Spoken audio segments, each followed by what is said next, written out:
I-share ko lang mga kaimbento yung nabili ko sa Temu na lutuan. Talaga namang lahat ng nabili ko sa Temu is talaga namang quality. Maganda talaga ang pagkakagawa. And then, subukan na natin ngayon. Pero gagawa muna tayo ng feta bread. Una, naglagay ako ng 2 cups na all-purpose flour and ng ating 1/4 teaspoon na salt and 1/4 teaspoon na baking powder and 2/3 cup na warm water. Yung warm lang, hindi sobrang init mga kaimbento.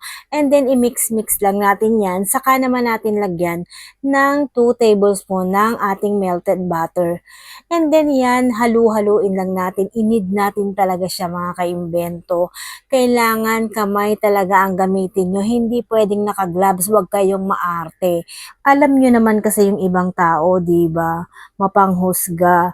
And then yun, i-rest muna natin siya ng 40 minutes. And then gagamitin na natin itong aking nabili sa Temu na gustong gusto ko talaga siya mga kaimbento.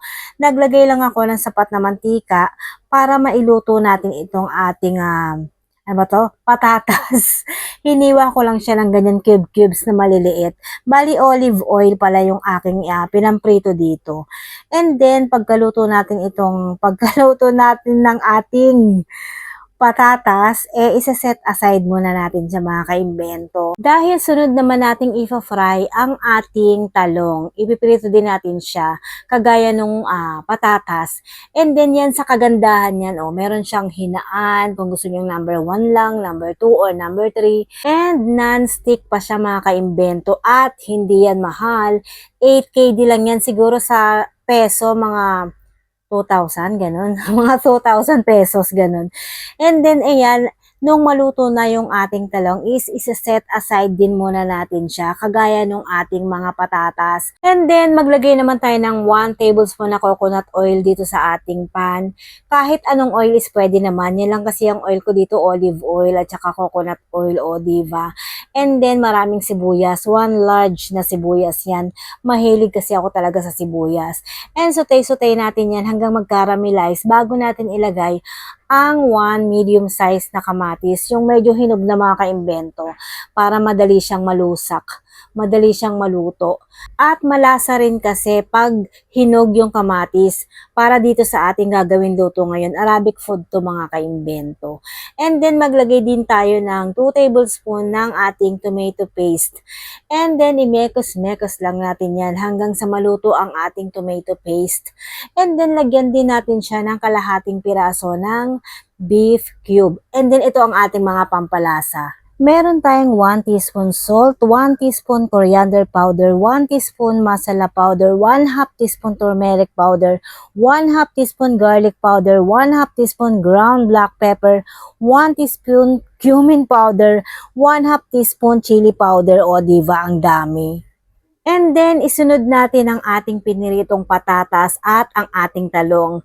Maglagay din tayo ng kalahating tasa ng tubig. O, diba? Ang daming pampalasa mga kaimbento. Kasi yung mga pampalasa nila rito is talagang natural. O, diba? Talaga namang malasang malasa. Hindi mo na kailangan ng mga cubes pa na kagaya sa Pinas. Mga ano ba tawag doon? Mga magic na yan. Walang magic dyan. Totoo yan mga kaimbento. And then, balikan natin tong ating nirest na dough. Hatiin lang natin to sa laki na gusto nyong maging laki ng inyong fita. O, diva? Ang hirap mag-explain. Sa akin is sapat lang. Mali nga yung pagkakagawa ko din. Dapat pala medyo nilakihan ko kasi hindi siya sakto doon sa pang-flat ko ng bread na binili ko rin sa Temu. Kaya, and hindi ko rin makita yung aking baking mat. Kaya naman yan, binilog-bilog ko lang sa kamay ko. Ayan yung binili ko sa Temu mga kaimbento. Diva. Ang dami kong libangan.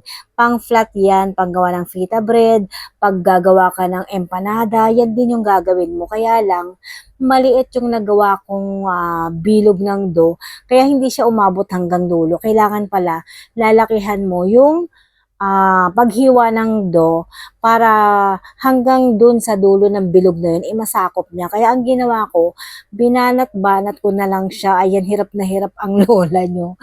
Binanat-banat ko na lang siya para makarating siya dun sa dulo. Kaya medyo numipis. Pero napaganda rin naman na medyo manipis kasi malambot yung ating nagawang fita hanggang kinabukasan. O, diva? Pero isa lang ang umabot ng kinabukasan kasi naubos namin yung lahat. Isa lang ang umabot ng kinabukasan. O, diva? And then sa isang pan, walang oil, walang kahit ano, ilalagay na natin yung ating ginawang fita bread. And then, mahinang apoy lang yan mga kaimbento para hindi masunog. Pagpasensyahan nyo na yung aking kamay. Kamay yan ang masipag, kaya maraming ugat, o diva. Kamamassage ko ng kamamassage sa malalaking tao. Ayan, inabot ng aking kamay. Talaga namang pasmado na. And then yan, balibalik na rin lang natin hanggang maluto natin ang ating mga fita. Nakasyam na piraso ako mga kaimbento. Ayan, 1, 2, 3, 4, 5, 6, 7, 8, and 9. O, diba? At super lambot niyan. O, kung nakikita nyo, ayan, natutupi ko talaga siya. O, diba? Kumakaway-kaway pa siya sa inyo. Sobrang lambot niya mga kaimbento. Saktong-saktong i-partner dito sa Hamsa Badenjan. O, diba? Yan ang tawag sa Arabic food na yan. And then, nahunan na si Habi. Ayan. Sabi ko, bibidyohan ko siya, nahihiya. Talaga namang nagtago pa sa loob ng kwarto. And then, papatalo ba ako? Kailangan titikman ko rin, o, diva? Hindi ako magpapatalo kay Habi. Kailangan parehas kaming titikim. And then, yan, kumuha lang ako ng kapirasong Hamsa Badenjan. O, diba? Diyan ako titikim. O, ayan, tinikman ko siya. Ang lambot ng fita, mga kaimbento. Saktong-sakto din yung lasa ng paggawa ko ng hamsa. Super yummy, busog-lusog. Sa mga hindi pa po nakakapag-follow, please follow, like, and share. Thank you and love you.